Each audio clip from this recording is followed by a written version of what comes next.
It's important for people to really use common sense and stay indoors to stay cool. If you don't have air conditioning, you can go to a public facility for several hours. You can go to the mall or to the libraries and so on to cool off. It's also important for people who have to be outside to pace themselves, to stay in shady areas, to drink lots of fluids before going out, while they are out, and when they come back in.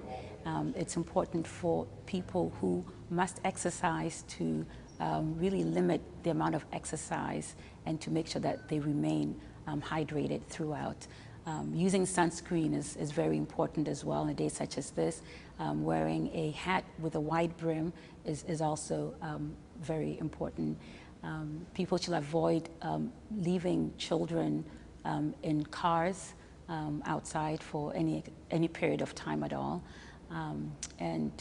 Basically, if anyone should feel dizzy, tired, it's very important that you stop, find a shady area to rest, and drink plenty of fluids. Make sure that there is enough water for your pets to keep hydrated. Your body's way of cooling down is to sweat, and sweating uses water.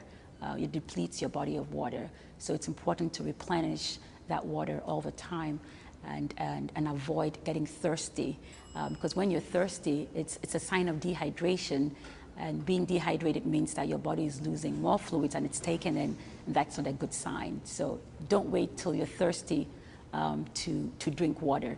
Just drink water as often as you can. Fairfax County residents who need help to keep their homes cool this summer may be able to get assistance from a program administered by the county's Department of Family Services. The Cooling Assistance Program is federally funded and helps eligible low-income households with at least one person considered especially vulnerable to heat, a child under age 6, a disabled individual, or an adult age 60 or older.